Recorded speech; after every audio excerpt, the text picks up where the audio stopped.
그의 말씀을 믿는 모든 이들에게 하늘의 영광 비춰주시네. 하나님 말씀으로 아버지 마음으로 오늘 하나님께서 우리들에게 주시는 말씀은 주께서 오신다, 다 이루신다. 요한계시록 21장 1절에서 2절, 22장 1절에서 5절의 말씀입니다. 한 절씩 교독하고 마지막 절을 함께 읽겠습니다. 또 내가 새하늘과 새 땅을 보니 처음 하늘과 처음 땅이 없어졌고 바다도 다시 있지 않더라. 봄에 거룩한 성 새 예루살렘이 하나님께로부터 하늘에서 내려온 그 준비한 것이 신부가 남편을 위하여 단장한 것 같더라. 또 그가 수정같이 맑은 생명수의 강을 내게 보이니 하나님과 및 어린 양의 보좌로부터 나와서 가운데로 흐르더라.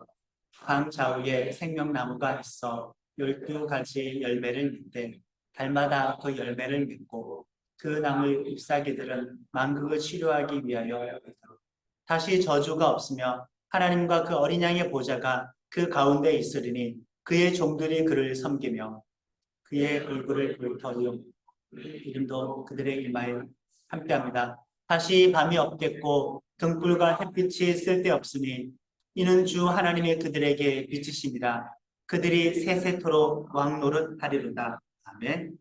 지금 우리가 살고 있는 세상에서 영원한 것은 전혀 없습니다. 단단한 돌이라고 하여도 물질 자체의 마지막은 소멸입니다.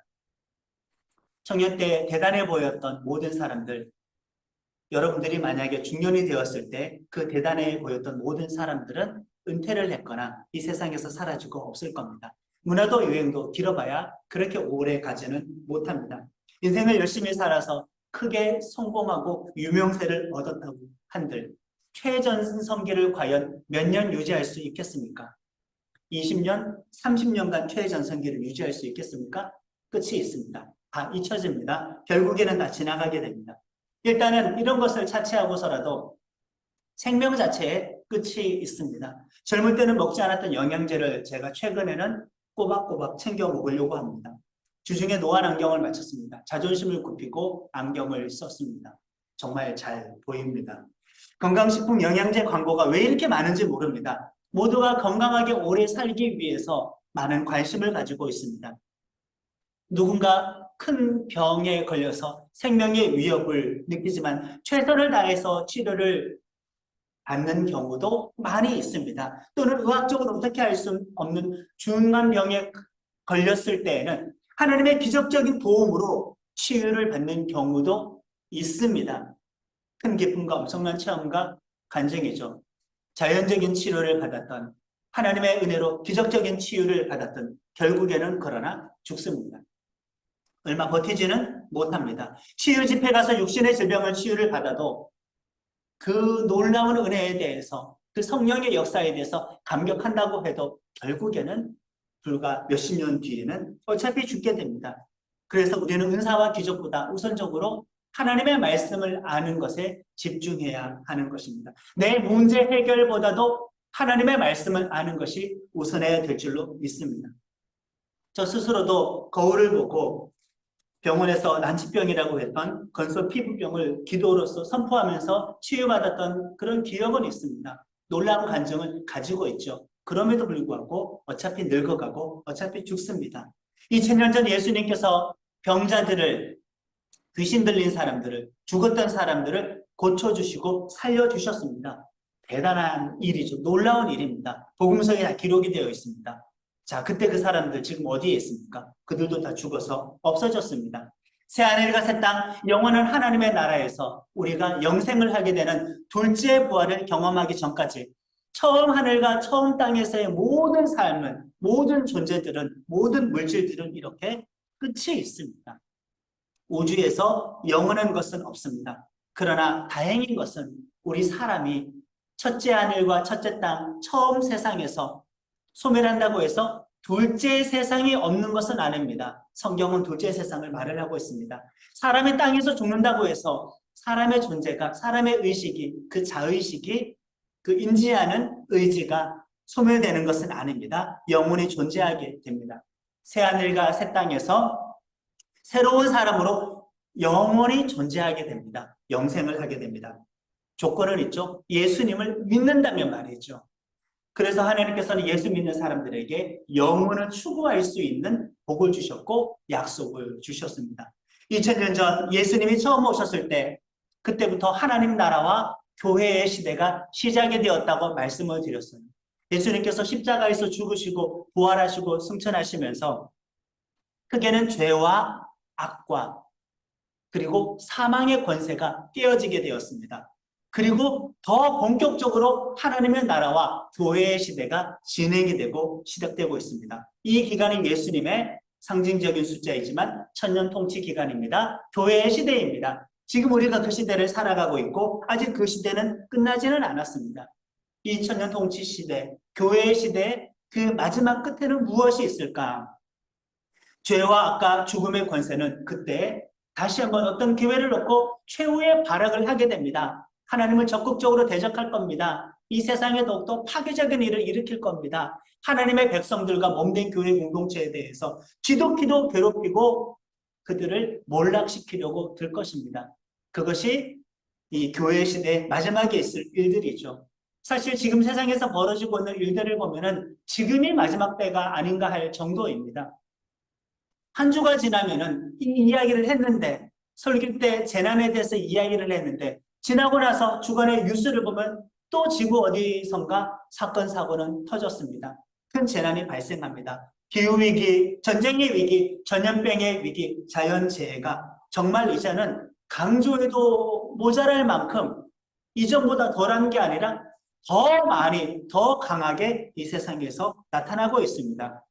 종교적인 위기, 도덕적인 위기는 점점 더 심해지는 지금이 마지막 때인 것 같습니다. 이미 과거에 예수님이 십자가의 죽음과 부활을 통하여서 죄와 악과 사망의 권세에 대해서 깨트렸지만 그것이 최종적으로 깨트리는 것은 아니었습니다. 마지막 시간에, 마지막 시기에 그들이 최종적으로 발악을 하게 될 그때 예수님께서 오셔서 마침내 그들을 최종적으로 심판하십니다. 그러면은 그들은 다시 패배를 당하게 되는데 그것은 영원한 패배가 됩니다. 이제는 악이든지 죄악이든지 사망의 권세이든지 아예 그냥 완전하게 제거가 되어 버립니다. 계시록 마지막 21장과 22장은 그 최후의 심판과 판결, 그 다음 내용을 다루는 그 환상입니다. 끝 이후의 내용이죠. 끝 이후의 내용인데 끝으로 시작하지 않고 새로운 시작을 알리는 말씀이 요한계시록 21장과 22장의 그 환상의 내용입니다. 다 같이 1절의 말씀을 읽겠습니다. 또 내가 새하늘과 새 땅을 보니 처음 하늘과 처음 땅이 없어졌고 바다도 다시 있지 않더라. 아멘. 이전과는 다른 새하늘과 새 땅의 창조를 성경은 분명히 이야기하고 있습니다. 처음 하늘과 처음 땅에 우리는 살고 있어요. 단순하게 연장 아닙니다. 약간의 수정 정도는 아닙니다. 약간 고치고 회복시키는 정도는 아닙니다. 질적으로 전혀 다른 하나님께서 완벽하게 통치하시는 새로운 그런 창조 질서로 인하여 새하늘과 새 땅은 창조가 되게 되어 있습니다. 그런데 지금 우리가 살아가는 세상, 새하늘과 새 땅 창조가 되었습니까? 아직 예수님 재림하지 않았죠? 새하늘과 새 땅 창조하지도 않았습니다. 그 말은 최후의 심판도 아직 없었다는 거죠. 그런데도 불구하고 예수님께서 재림했다라고 말을 하는 많은 이단들이 있는데 말 그대로 이단과 사이비죠. 왜? 새하늘과 새 땅이 창조되지 않았잖아요. 처음 하늘과 처음 땅이 그대로 존속하고 있는 이 상황에서 예수님 재림했다고 벌써 이야기하는 것은 성경적으로 교리적으로 맞지 않는 이단들입니다. 이 새하늘과 새 땅은 이전과는 현격하게 달라집니다. 최후의 심판을 통하여서 죄와 악과 사망의 모든 권세들이 싹 제거가 된 세상입니다. 고통이 없습니다. 슬픔이 없습니다. 눈물이 없습니다. 죽음도 죄도 악도 저주도 전혀 없습니다. 하나님의 영광과 영생만 있을 뿐입니다. 분명히 처음 하늘과 처음 땅이 없어졌고 바다도 다시 있지 않다라고 1절에서 밝히고 있습니다. 그런데 이게 구체적으로 어떤 세상인지 사실 자세히 알 수는 없습니다. 성경이 침묵하니까요. 그러나 이전과는 질적으로 완전히 다른 창조 질서인 것만큼은 확실합니다. 새하늘과 새 땅이 되었을 때에도 과연 동물들이 있을까? 그것도 자세히 알 수는 없습니다. 반려동물들이 있을까? 그것도 사실 자세히 알 수는 없습니다. 오늘과 같은 도시 문명일까? 그것도 사실 자세히 알 수는 없습니다. 강조하는 것은 새하늘과 새 땅을 창조하신다라는 것, 이것만큼은 명백한 성경의 진리입니다.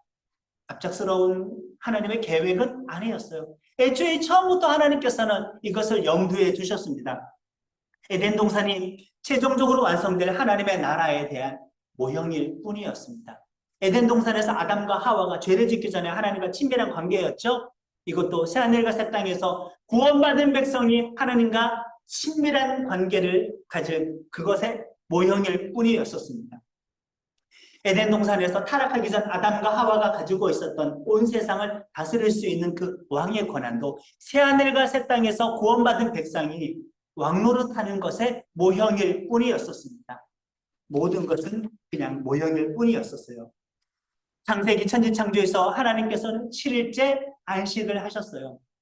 율법에서 말을 하는 안식, 구약에서 말을 하는 그 안식은 새하늘과 새 땅, 예수님의 재림을 통하여, 예수님의 통치를 통하여 누리게 될 그 안식에 비하면 사실은 모형이었습니다. 예언적인 안식이었었습니다. 예수님을 통해서 새하늘과 새 땅이 창조가 되어지는 것은 갑작스러운 것이 아니라 즉흥적인 것도 아니었고 하나님의 원래부터의 계획이었고 성경의 큰 흐름이었습니다.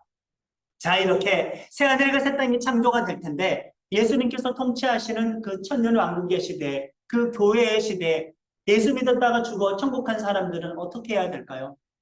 두 번째 몸을 가지고 두 번째 부활을 하여 그 새하늘과 새 땅에 내려와서 살아야 될 것 아니겠습니까?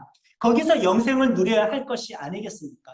죽어서 영혼의 형태로 그저 천국에 있는 것은 부활이 아니죠. 예수님의 몸의 부활을 했으니까 진정한 예수님의 부활을 따라간다면 몸의 부활을 해야 되는데 새하늘과 새 땅이 만들어지게 되었을 때 예수 믿어 천국 간 백성 그 영혼들은 몸을 가지고 둘째 부활을 하게 됩니다. 2절의 말씀을 같이 읽겠습니다. 또 내가 보매 거룩한 성 새 예루살렘이 하나님께로부터 하늘에서 내려오니 그 준비한 것이 신부가 남편을 위하여 단장한 것 같더라. 새하늘과 새 땅에 하나님으로부터 새 예루살렘이 내려온다고 했습니다. 그런데 이 새 예루살렘에 대해서 설명한 것을 보세요. 신부가 남편을 위해서 단장한 것 같더라 했어요. 그러니까 새 예루살렘이 뭐예요? 무엇입니까? 예수님의 신부라는 거예요. 우리가 건물을 생각하기 쉬웠죠. 어떤 보성을 생각하기 쉬웠죠. 이미 앞서서 우리는 성도들이 어린 양 예수님의 혼인잔치에 초대받는 신부라는 말씀을 계시록에서 벌써 보았습니다. 새하늘과 새 땅이 창조되고 하늘에서 새 예루살렘이 내려오게 되는데 그 모습이 남편을 위해서 단장한 신부의 모습과 같다. 그러니까 하늘에서 내려오는 새 예루살렘은 도시, 성, 어떤 성벽, 성곽, 건물을 말을 하는 것이 아니라 누구를 말을 할까요? 바로 구원받은 백성을 말을 하는 겁니다. 교회 공동체를 이야기하는 겁니다. 그래야 21장에서 말을 하는 그 보석으로 막 설명을 하고 있는 새 예루살렘의 환상을 제대로 우리는 이해할 수가 있습니다. 그들은 첫째 몸의 죽음 이후에 존재가 끝나지 않고 계속 있다가 둘째 몸으로 부활하여 지금 새하늘과 새 땅에 내려오게 됩니다. 어떤 성도들은 천국에 대해서 간증을 합니다. 약간 주관적이고 또 신비적인 영역이죠. 동양권에 살았던 사람들, 그런 사람들이 천국을 경험하고 보면은 동양의 주택가 도시를 봤다고 간증을 하는 경우가 많이 있습니다.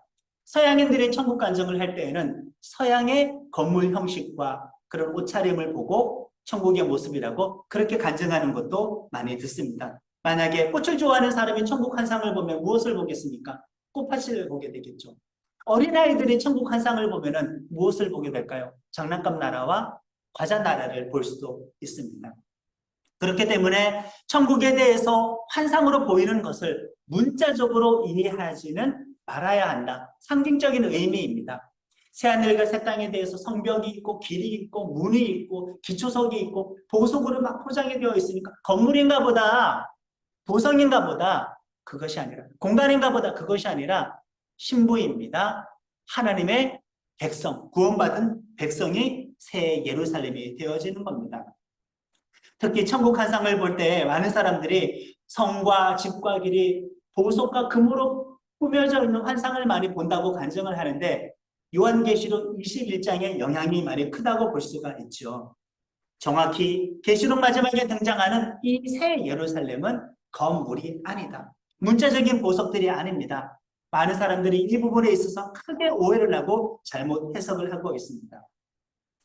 예수님의 신부 교회와 성도가 둘째 부활로 내려오게 되는 것입니다. 새 예루살렘이 도시나 건물, 성이 아닌 것은 21장 9절부터 27절까지 자세한 묘사를 보면 우리는 확실하게 알 수가 있습니다. 문자적으로는 화려하게 보석으로 치장된 성을 묘사하고 있는데 문자적으로 해석을 하면 안 되죠.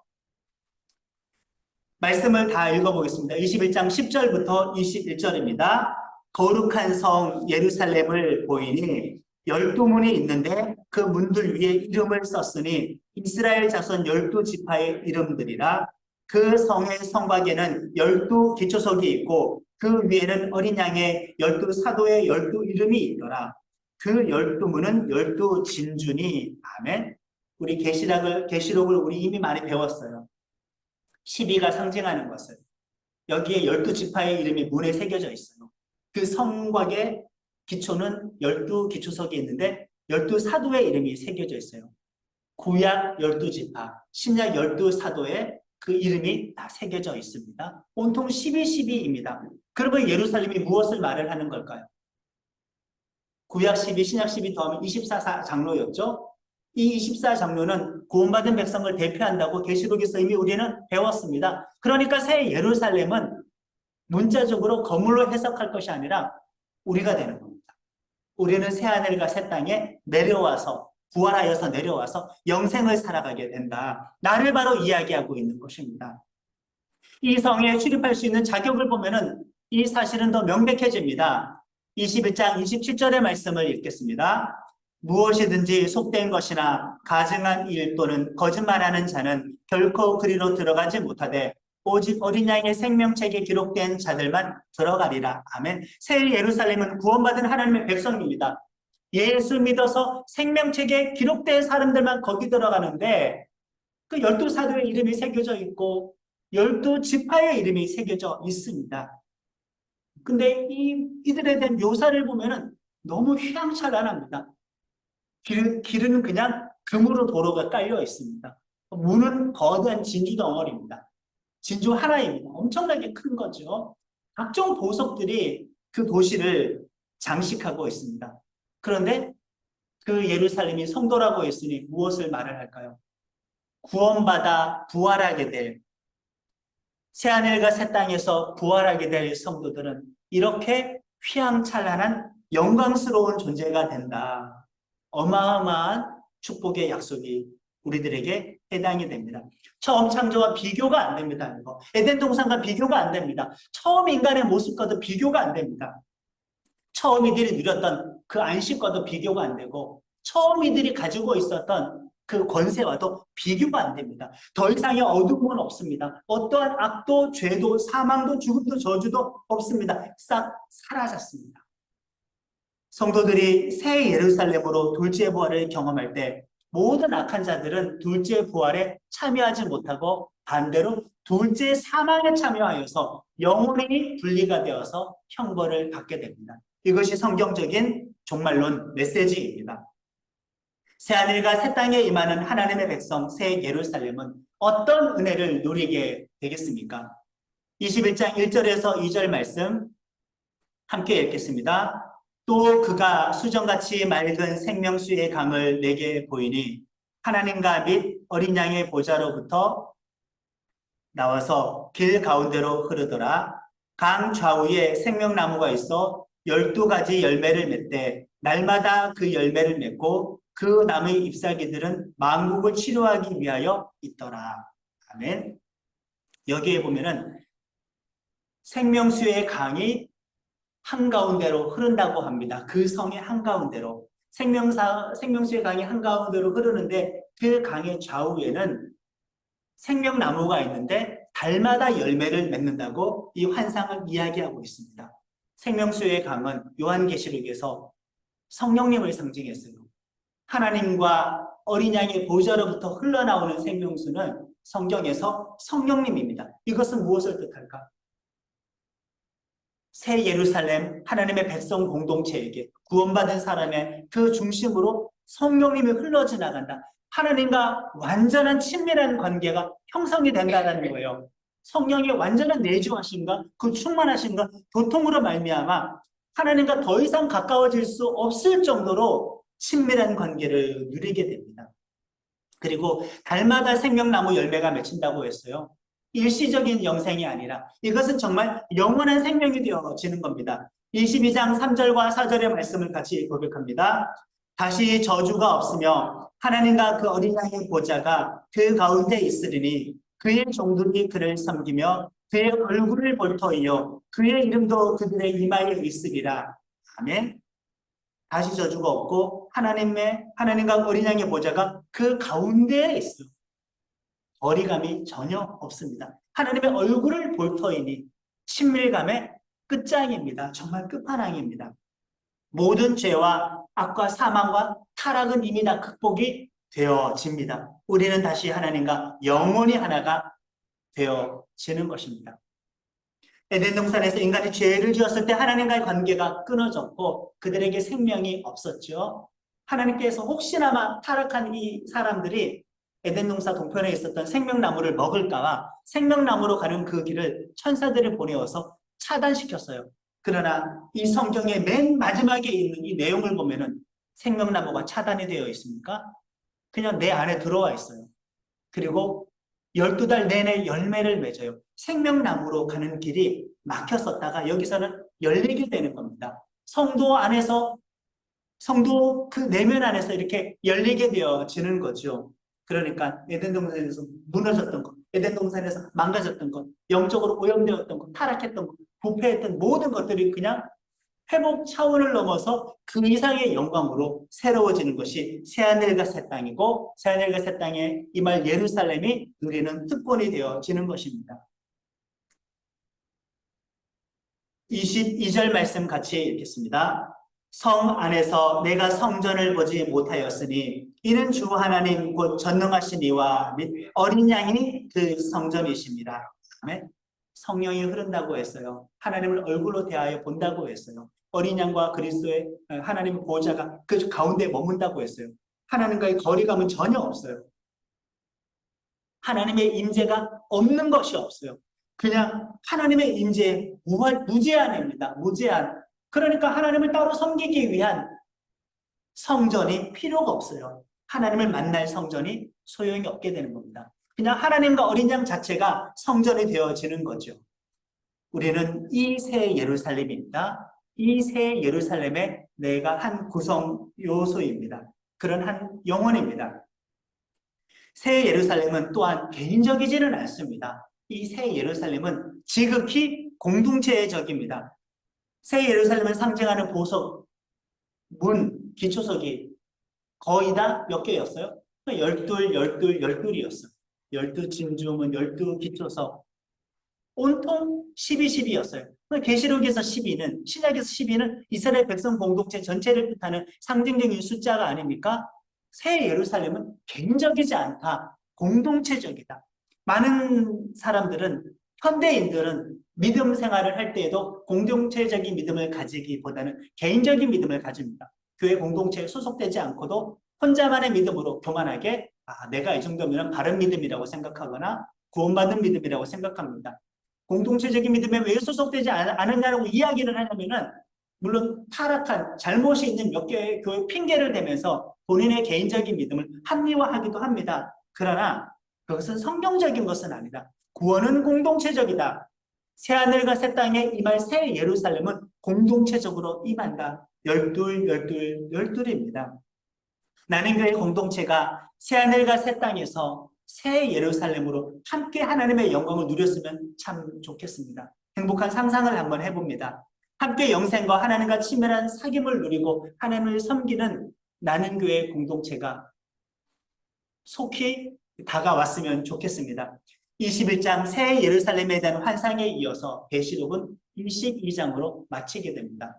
이 두꺼운 성경이 끝입니다. 새 예루살렘에 대한 환상에 이어서 그러면 22장에 대해서는 무엇을 강조하는가? 지금까지 있었던 요한계시록의 말씀에 대해서 이 말씀은 진짜다라는 것을, 이 말씀의 진정성에 대해서 강조를 하고 성도들이 취해야 될 삶의 태도를 알려줍니다. 예수님의 재림을 고대하라.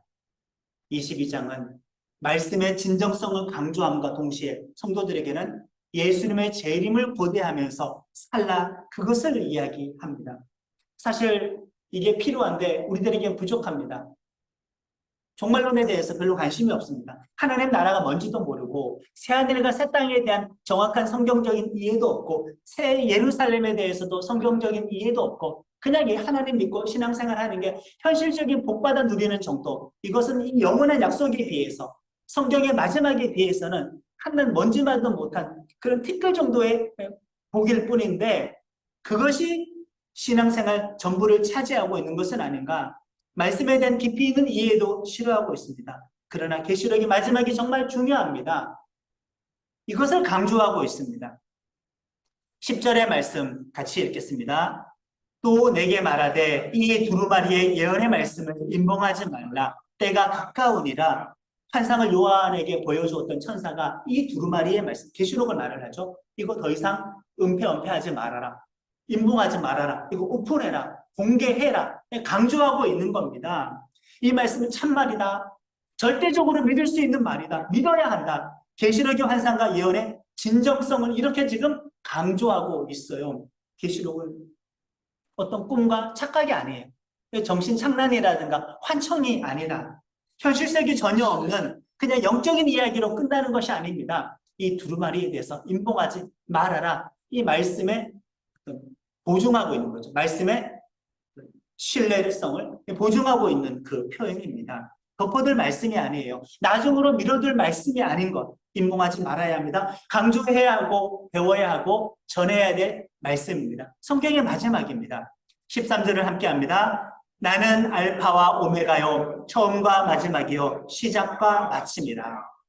우리는 지금 성경에서 이 마지막, 오메가, 마침을 배우고 있습니다. 하나님의 계획에서 이 부분이 마지막인데 하나님의 의도입니다. 이것은 예수님의 재림과 함께 최종적으로 완성되고 이루어질 그 일들입니다. 계시록의 말씀이 묵시라고 해서 어렵다고 해서 외면하거나 무시하지는 말아야 합니다. 예수님께서도 이 두루마리 말씀을 강조하셨어요. 22장 18절과 19절을 함께 합니다.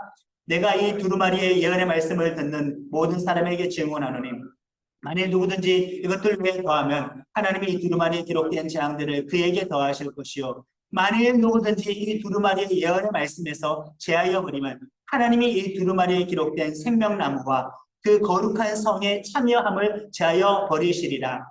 아멘. 이제 우리들은 오늘을 어떻게 살아야 하겠습니까? 예수님의 재림을 고대하면서 종교적으로 도덕적으로 행함이 있는 믿음을 가지고 살아야 할 것입니다. 그것이 성도들이 준비할 옷입니다. 세마포입니다. 주께서 오실 겁니다. 주께서 다 이루실 겁니다. 그리고 다시 현실로 돌아와 봅시다. 계시록을 마무리하고 펜을 놓았을 때 요한의 상황은 어디입니까? 반모섬입니다. 이 편지를 받게 될 성도들의 상황은 어떻습니까? 황제와 왕들과 우상 숭배자들이 괴롭히고 있는 현실입니다. 펜을 내려놓고 계시록 두루마리를 말았지만은 현실로 돌아왔습니다. 엄청난 환상을 보았고 예언의 말씀을 들었고 약속을 간직했지만은 그러나 그들이 마주해야 되는 것은 여전히 치열한 현실입니다. 이것이 우리들의 상황입니다. 그러나 약속이 주어졌기 때문에 좌절할 필요는 없고 믿음을 잃어버릴 필요는 전혀 없습니다. 교회와 성도의 고통은 어쩌면 그대로일 수도 있습니다. 삶은 그대로입니다. 때로는 환경에 짓눌려서 내 안에 하나님이 없다 하고 탄식을 할 수 있는 탄식하는 성도가 있을지도 모릅니다. 그러나 말씀은 확실합니다. 시작과 마침은 완벽한 하나님의 계획입니다. 계획은 변하지 않습니다. 시작하신 분이 반드시 마무리를 짓습니다. 새하늘과 새 땅은 이루어질 것이며 우리는 새로운 예루살렘이 되어서 그곳에 임하게 될 것입니다. 그때까지 하나님은 우리를 영원히 떠나지 않고 축복해 주신다고 요한계시록 맨 마지막 절에 말씀을 하시면서 이 말씀을 마치고 있습니다. 계시록 마지막 20절과 21절 큰 목소리로 고백하겠습니다. 이것들을 증언하신 이가 이르시되 내가 진실로 속히 오리라 하시거늘 아멘. 주 예수여 오시옵소서. 주 예수의 은혜가 모든 자에게 있을지어다. 간단히 기도드립니다. 인성적 마무리를 지었습니다. 그렇게 마치고 보았습니다. 나를 보았습니다.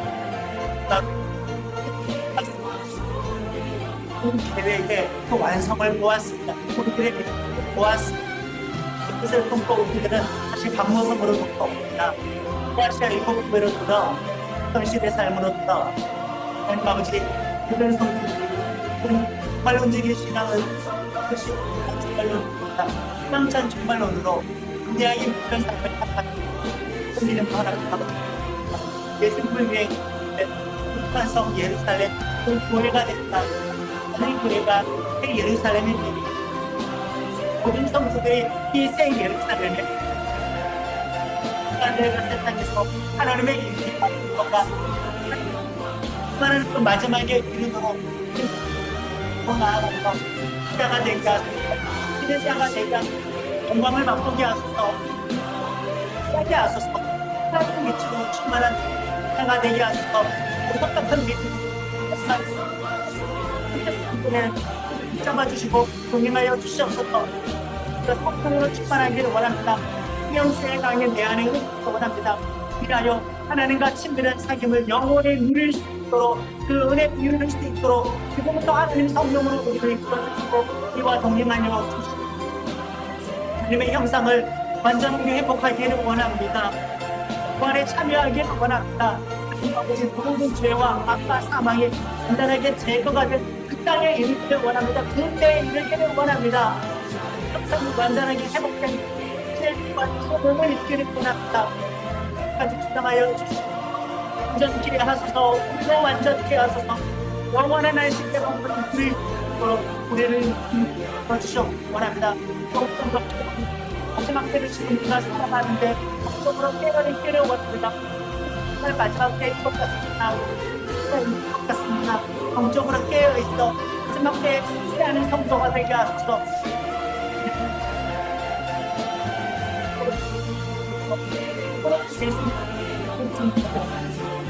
그 성도가 되게 하소서. 그의 발성을 하면